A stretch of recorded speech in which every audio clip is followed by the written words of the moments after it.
오늘 아침에 좀 낯뜨거운 신문 기사가 네이버나 다음에 상단에 올라 있었습니다. 이런 어떤 기사들이 올라 있다라는 것은 이런 글을 쓰는 기자들은 영혼을 상실한 인간들인가, 기자가 아니라 거의 기레기 수준에 가까운 것들 아닌가, 이런 생각을 해봅니다. 사람이요, 정말로 빌어먹더라도 한마디로 세상을 바라보는 균형 감각은 있어야 되지 않겠습니까?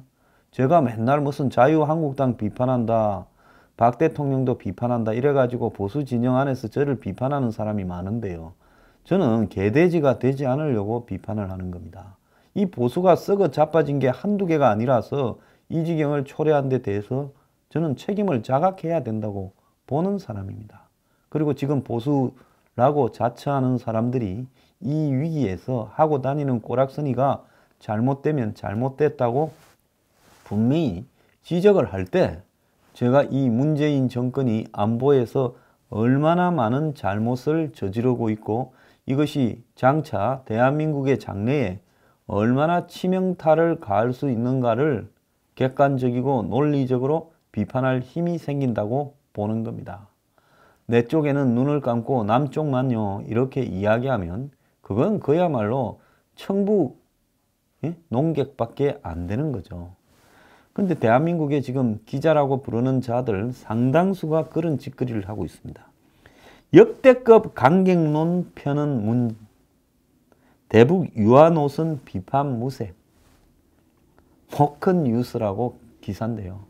정말 이런 제목을 쓰는 기자, 문비어천가를 불러도 이 정도로 이렇게 할 정도면요, 영어로 정말 키스 더 S라고 이야기를 해야 될 상황입니다. 그러지 않습니까? 문재인 대통령의 대북 강경 선회가 예사롭지 않다. 뭐가 예사롭지 않아요? 다른 사람 같으면, 정상이라면 우왕좌왕하지 않고, 한마디로 이렇게 시간 벌어주지 않고 처음부터 이렇게 했겠죠. 아니, 이 이상으로 했겠죠.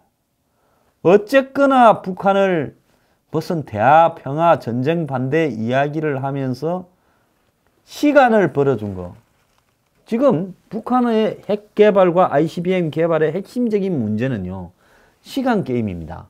시간이 남았을 때 북한에 대해서 그걸 막을 수 있는 어떤 조치를 취하는 건데요.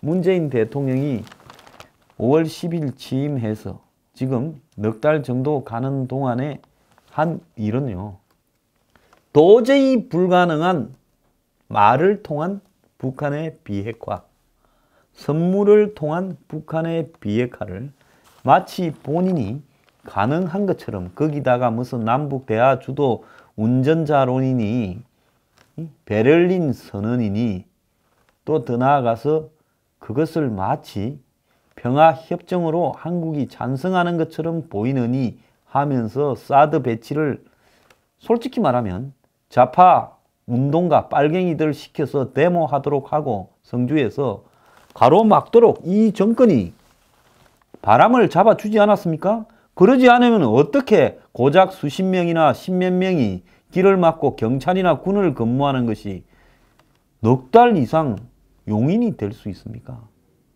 그리고 새삼스럽게 환경영향평가부터 시작해서 온갖 시비를 걸고 알박기니 보고 누락이니 조사한다고 설친 사람이 누굽니까? 이 정권 아닙니까? 사드만 그랬습니까? 미국 무슨 전략자산이 한국에 좀 오는 거 축소해야 되니부터 시작을 해서 지금 문재인이가 떠드는 이야기들을 다 이렇게 써놓으면 정말로 이 나라를 정상적인 국가라고 평가할 국민들이 별로 없을 거라고 저는 보고 있습니다. 그런데도 지지율 70%, 80%에 오만해서요, 대화로 북한에 개성공단 열어줘서 돈으로 달래서 끌어들여서 적당히 미국하고 북한하고 붙여서 평화협정이나 맺어주고 그 속에서 생색내면서 자신들이 전쟁 없이 평화로 이 모든 걸 이루었다라고 하려고, 그 결과가 나중에 주한미군 철수나 한국의 안보에 얼마나 치명타가 되는 것을 저는 알고 있었을 거라 봅니다. 옛날에는 순진해서 모르고 자신들의 이념에 빠져서 그랬다지만은 이제는 그 결과를 다 알고도요. 미군을 드러내려고 하는데 이 정권이 일조했다고 저는 확신적으로 생각을 합니다. 제가 이렇게 생각한다고 해서 이것이 위법이 됐다면 저를 처벌하세요.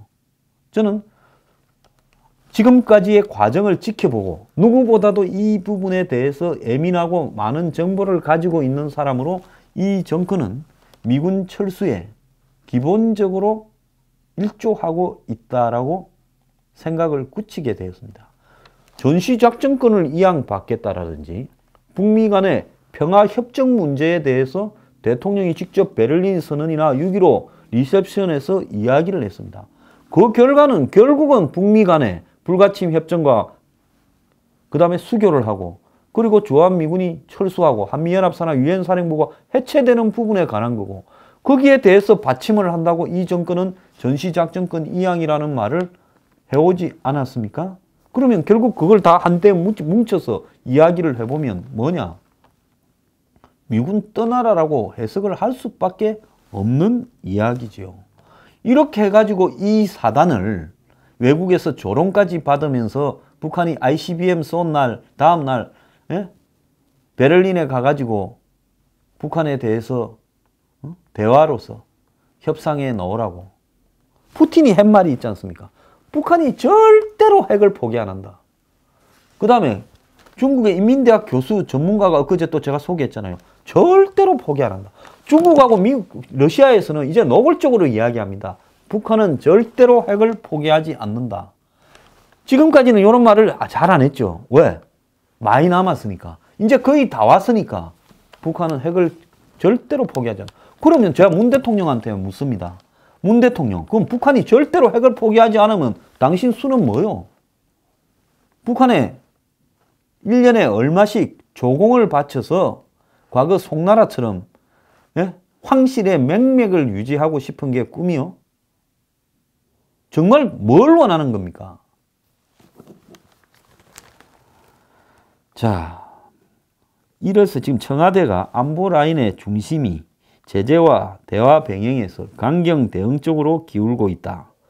그래서 청와대는 한반도 비핵화를 평화적으로 추진한다라는 전략적 목표를 수정하지는 않았지만은 대신 북핵 문제를 해결하기 위한 전술적 수단을 압박과 제재로 설정하고 북한 김정은 정권을 몰아씌우는 모양새다. 무슨 말장난도 이 정도로 하면요.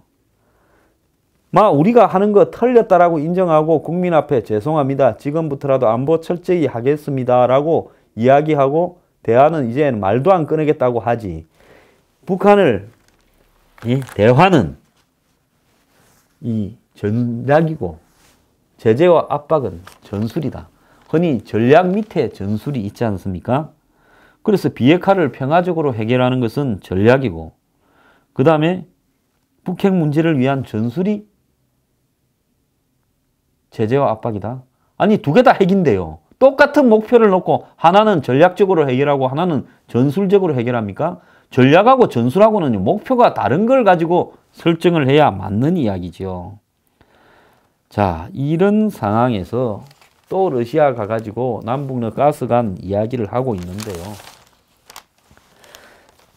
문 대통령이 러시아 타스 통신과 인터뷰에서 지금은 북한의 도발을 압박할 때고 그래서 평화 해결의 대화 기조에서 후퇴할 수밖에 없다라고 이야기를 했는데 지금 청와대가 엊그제 트럼프하고 대화에서 합의했다는 미사일 사거리와 이 단두 중량을 이렇게 무제한으로 합의했다는데 그래서 단두를 2톤으로 늘리면 북한의 벙커 대부분이 파괴 가능하다는데 제가 하나 좀 물어봅시다.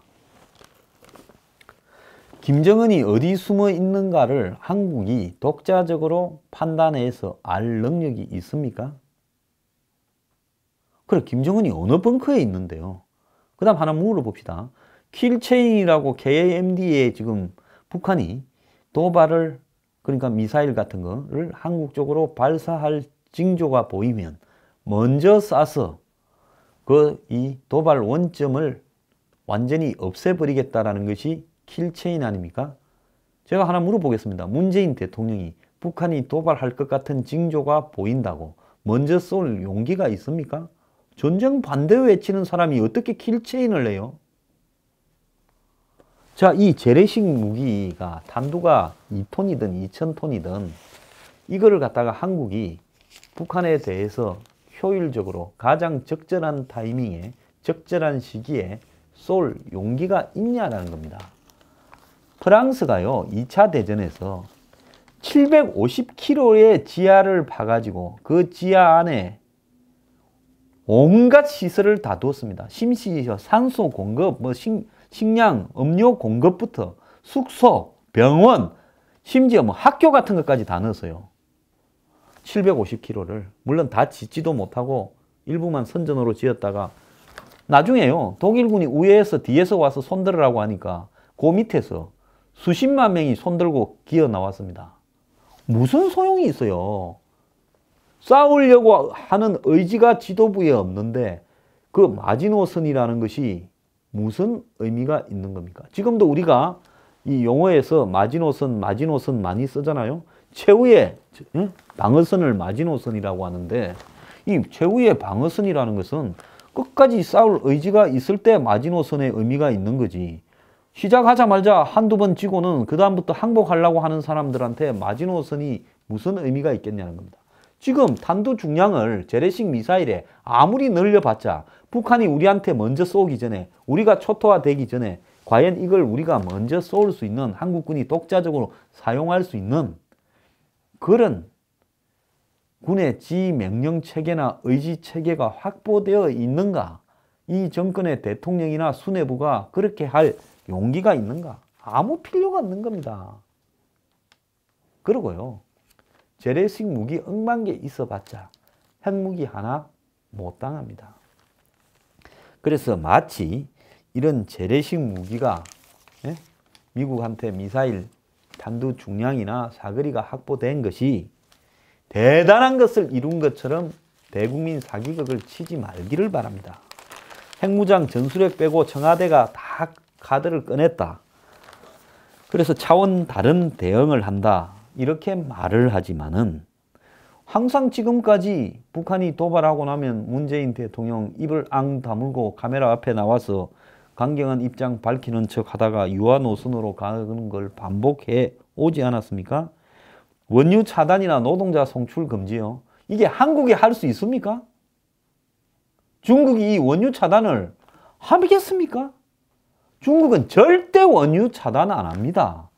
자, 노동자 송출 금지요. 중국이 하겠습니까? 지금 유엔 안보리에서요. 북한이 6차 핵실험을 했음에도 불구하고 여기에 따른 또 다른 제재를 추구하는데 지금 회의적인 상황입니다. 뭘로 합니까? 한국이 미국 보고 중국의 원유 차단에 대한 결의안을 채택하자고 총대 메고 한 번이라도 먼저 이야기를 해봤습니까? 지금 국내의 모든 사람들은 문 대통령이 취임하고 난 이후에 유화 정책을 폈는데 그 결과에 대해서 생각해 보고 있을 겁니다. 이미 보수 진영은 대부분이 유화 정책 좋아하다가 이 지경까지 왔다. 안보에 믿을 수 없다라고 생각을 하고 있습니다. 좀 있으면 중도 진영도 등을 돌리겠죠. 저는 문재인 대통령이 안보 때문에 한마디로 늪에 빠져 있다고 생각하고요. 앞으로 이 부분에서 헤어나기가 어려울 거라고 저는 전망하고 있습니다. 그리고요, 문 대통령 주변을 봤을 때 참모들 대부분을 교체하지 않고는 안보 외교 정무 라인에요. 문 대통령의 기본적인 사고와 관점이 안보를 생각하고 북핵을 생각하는 관점이 절대 바뀌지 않을 것이라고 보고 있습니다. 자, 그래서 이런 비판을 모면하면서 지지율을 관리하기 위해서 강경으로 도란 듯 쇼를 하고 그 다음에 미사일 탄두 중량 사거리를 미국하고 합의를 했다 하고 이러니까 국민들이 문재인 안보 듬직하다, 뭐 핵 잠수함을 뜬금없이 산다 하면 뭐 문재인 듬직하다, 송영무가 뜬금없이 전술핵 이야기하면 듬직하다, 이렇게 믿도록 지금 대국민 사기극을 펴고 있는 겁니까? 마음은 왼쪽에 있으면서요, 손은 오른손 흔들어 보이는 거예요? 문 대통령은요, 자신을 지지해준 지지자와 무슨 정의당 지지층이나 한국의 왼쪽에 있는 사람들의 지지를 생각할 때요, 근본적인 턴이 불가능한 상황에 있다는 것이 제 생각입니다. 나중에 아마 근본적인 턴을 하면요, 그 사람들이 문재인 대통령을 비판하고 나설 거예요. 덜미가 잡혀 있어요. 그러니까 북한이 김정은이가 핵실험을 했는데 뜬금없이 트럼프가요, 북한의 핵실험 직후에 글을 올렸습니다. 뭐라고 올렸냐? 내가 한국에 말했듯이 한국은 북한에 대한 유화적 발언이 효과가 없을 것이라는 것을 알아가고 있다라고 이렇게 올렸지요. 자, 이 말은 결국은 미국의 대통령이 나서서 그래, 북한하고 한다는데 한번 해봤어? 하고 내가 전화통화에도 이야기를 했지만은 너네들은 대화 입에 달고 사는데 그래, 그 대화가 핵실험하고 난 이후에 통하더냐? 이 이야기를 하고 있는 겁니다. 김대중 대통령 때 나이 많은 김대중 대통령은 2000년에 미국 대통령이 된 조지 W. 부시, 그 전에 클린턴 정권 때는 김대중 클린턴 간의 대화가 좀 됐는데 W. 부시가 되면서 대화가 잘 안 됐습니다. 그래서 김대중 대통령이 한미 정상회담에서 북한의 김정일은 대화가 가능한 합리적인 인물이다라고 강조를 하자 조지 W. 부시가요, 그런 리더가 왜 국민을 굶주리고 탄압하느냐라고 말을 한 적이 있었습니다.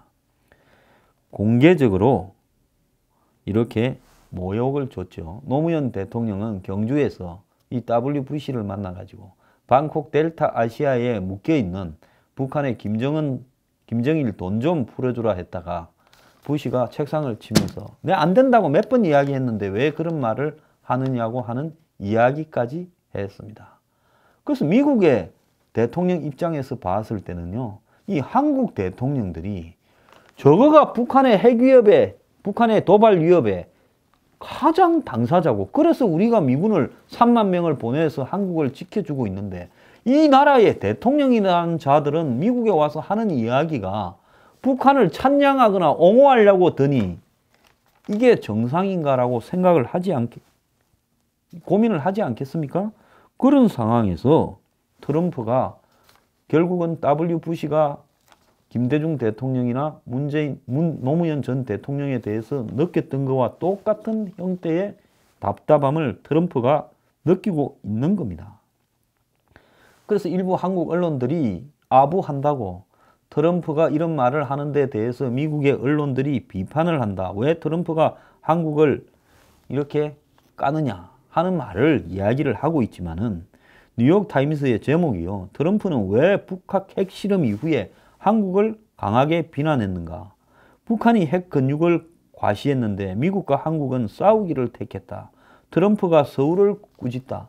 이런 것들이 뉴욕타임스, 그 다음에 월스트리트 저널, 워싱턴 포스트의 제목을 장식하고 있다는 겁니다. 그런데 아베하고 트럼프는 브로맨스, 즉 남자들끼리의 이런 우정, 이런 관계들을 단단히 형성하고 있다는 겁니다. 자, 이런 상황에서 아베는 자국의 안보를 위해서 대가와 비용을 치르더라도 미국의 또 트럼프의 관계를 매우 확실하게 확보해 두고 있고 안보에서도 방공망을 차근차근하게 구축해 가고 있는 상황인데 한국의 문재인 대통령이나 이 정권은 그야말로 아무것도 하지 않다가 한 방 맞고 나면, 뒤통수 한 방 맞고 나면 겉으로 흥분한 척하고, 그래도 이거는 일시적이고 또 우리가 좀 있으면 대화를 주장하고 또 퍼주려고 하고, 내가 퍼주려고 러시아까지 가서 푸틴 만나가 가스관까지 해주려고 한다는 겁니다. 기본적으로 문 대통령이요, 정말로 국민들 앞에 안보에 대해서 강경하다라는 입장을 보이려면요, 평화협정, 북미 평화협정에 대해서 반대한다고 공개 선언을 하라는 겁니다. 이 대목에서는요, 이제 분명히 이야기할 때가 됐어요. 왜?